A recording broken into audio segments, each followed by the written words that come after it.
Okay, today's video, well, first of all, Merry Christmas to everybody. Hopefully everyone had a wonderful Christmas. We're 2 days out from Christmas. I know yesterday was Boxing Day for a lot of people who celebrate that. I cannot believe Christmas was only 2 days ago. Like, even yesterday, I felt like Christmas was a week ago. It felt like, I don't know why, it feels like so long ago, and it was only 2 days ago.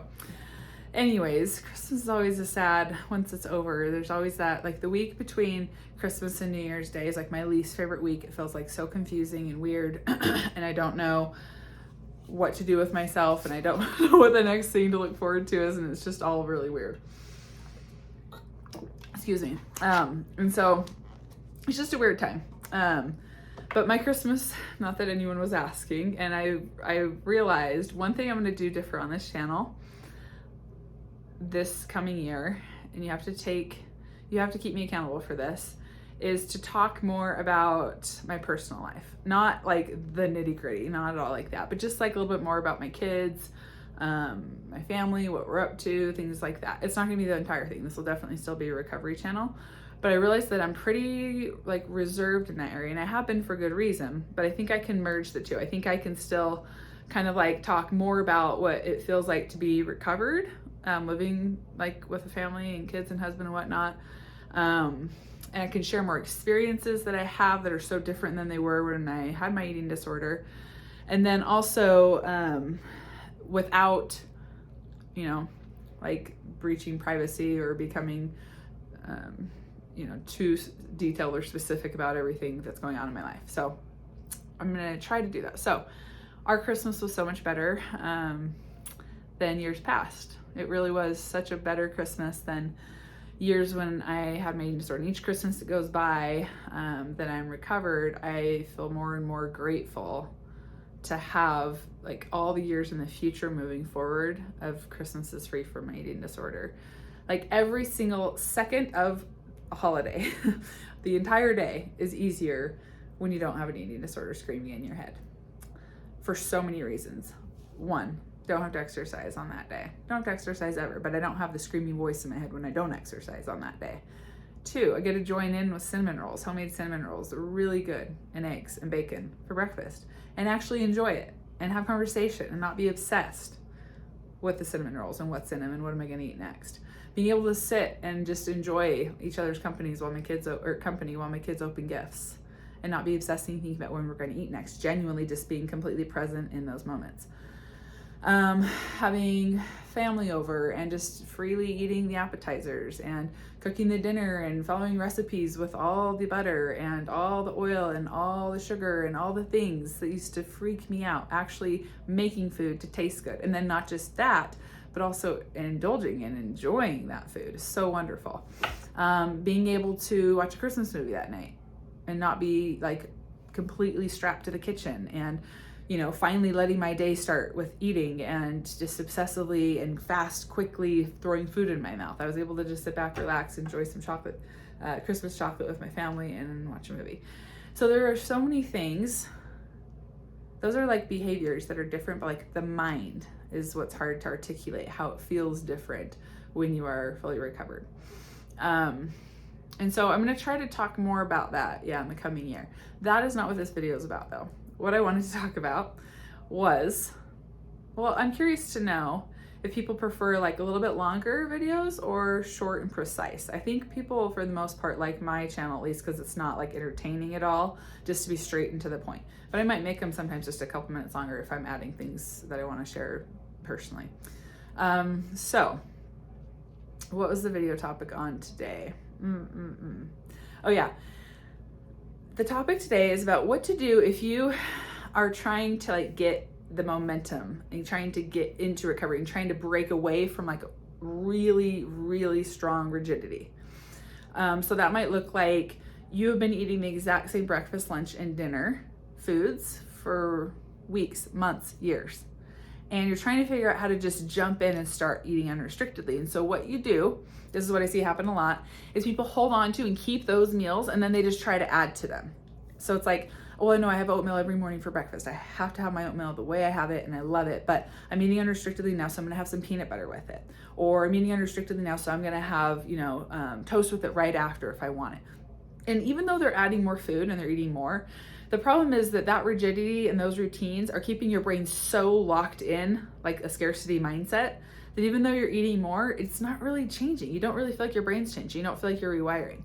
And so when you really want to see progress in your recovery, you have to break free from all of those things. You have to be like, no more oatmeal, no more big huge salad for lunch, no more chicken and broccoli and whatever thing you're eating for dinner. Or even maybe it's not super like disordered and restrictive. Maybe it's actually, I don't know, something more challenging, but it's something you have to have every day.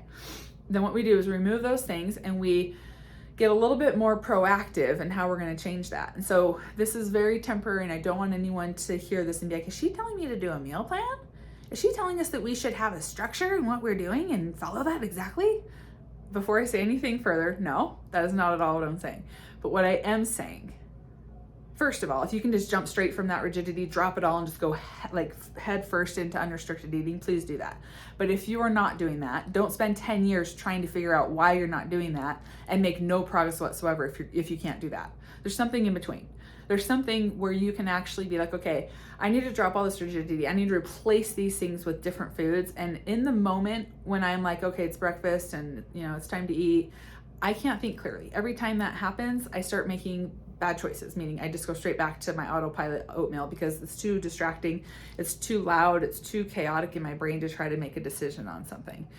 And so when that happens to you, and if you're listening to this, you can relate to this, please listen up. I want you to, the night before, usually that's when people are in a more calm state. The night before, I want you to be like, tomorrow, I am not eating any oatmeal.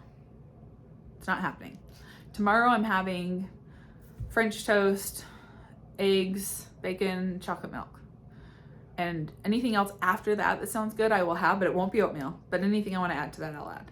But that's what's going to be replacing that oatmeal tomorrow. And then you do that same thing with lunch, and you do that same thing with dinner. So that in that moment, when your vision gets really hazy and kind of cloudy and you forget what you're even doing and it's really not that big of a deal, just eat the oatmeal, you'll fix it later, you'll do something different tomorrow, blah, blah, blah. That's how people get stuck in Groundhog Day.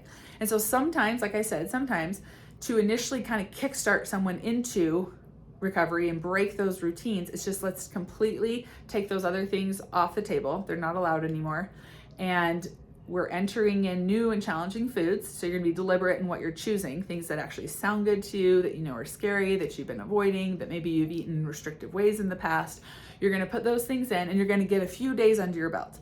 Also with snacks, you're gonna do the same thing. Snacks, I always just grab that dumb apple or that stupid protein bar, but no, I'm gonna have Pop-Tarts instead. I'm committing to Pop-Tarts tomorrow for a snack in between breakfast and lunch, and then any other snacks I want, fine, but that has to happen. That has to happen in between those meals. And so you do that, and you do that with 100% perfection. And by that, I mean those things have to happen, and then anything on top of that is wonderful. But you can't skimp on any of that. You can't be like, oh, I'm going to change this, or I'm not really feeling like that. Yesterday I thought it sounded like a good idea, but not today. Not today. You can't do that, okay? You have to actually, no matter what, pizza sounds like the most repulsive thing for you for dinner. If that's on that written list that you're going to eat, you're eating pizza. So it's good because it's rewiring your brain, because you don't always get to choose the exact right thing that you want every single day and every moment and every meal. So once you've had a few really solid days like that, then you can start being like, okay, I'm still going to assign myself a breakfast, lunch, and dinner. And by the way, each day I want to look different because I don't want you to get locked into new things. So let's say it's cereal. And now you're like, okay, cereal for breakfast every morning for the next week. Cereal. And then it's like, you can't deviate from cereal. Make it so that it's different every morning. But if you're like, I really loved cereal yesterday and I want more of it, good. Have it with the other thing that you're committing to, or have it later in the day, or have it all throughout the day. But that thing that is going to be different in the morning for breakfast has to be followed through. You have to follow through with that. As I'm talking about this, I'm like, oh my gosh, eating disorders are so complex and so confusing. And if you don't have one, someone's brain is going to be like spinning, and literally like the brain will be is about to explode, because what on earth is this lady talking about, right? But if you have an eating disorder, you know what I'm talking about. And there are so many little like crevices and cracks and little things you have to kind of proactively foresee so that you can make sure that you're not falling into old patterns or old thought processes. So you're going to do that, and you're going to basically just look at like, what are some tendencies that I would have in this day? Or that would be disordered that I can fix? Or what are some food rules that I can break in tomorrow's day? So I'm scared to have like full large amounts of peanut butter in one sitting, and I'm really scared to have peanut butter multiple times in a day. So tomorrow what we're going to do, we're going to do toast with thick layer of peanut butter, like 2 good pieces of toast with thick layer of peanut butter. And then for lunch, I'm going to do peanut butter and jelly sandwich, because now I'm scared of peanut butter twice in a day. I'm doing bread twice in a day. And then at night, what I'm going to do is I'm going to put peanut butter all over my cookies, and I'm going to eat that. So you kind of go into it already knowing, like, tomorrow's a peanut butter day. Tomorrow we are tackling peanut butter, and we're going to keep doing that until we're not afraid of it anymore. You're going to keep it coming, keep it coming, keep it coming. And so that's how you kind of nudge yourself off the ledge, get yourself moving, right, in the right direction. And eventually over time, you can get to a place where you're not having to kind of strategically plan out things you're going to be eating to break food rules, to make sure that you're doing the rewiring. You're going to kind of get into a groove, and it's going to start feeling more natural, and almost kind of like you can think more clearly in those moments when in the past you weren't, and you were just reverting back to eating disorder behaviors because it was too overwhelming. Your brain's going to relax a little bit, and you're going to be able to be like, I don't have anything written down today, but I've done this long enough now. I know, here are some things I know I can eat now. Here are some things that I know I still need to challenge, and I'm just going to challenge them. Your brain relaxes a little bit around the idea of change with food. So anyways, this was a much less to the point video, and I rambled a bit, and hopefully you understood everything I was saying. If you've had a restrictive past, you probably do, but I would encourage you to practice this. And again, I just have to be very, very clear. This is not a meal plan. This is not a maximum amount of food you're to eat. This is just being proactive and helping you to break out of rigidity and avoid any potential pitfalls that you've fallen into in the past that have kept you from being successful with changing the foods that you're eating. Okay? All right. Have a good day.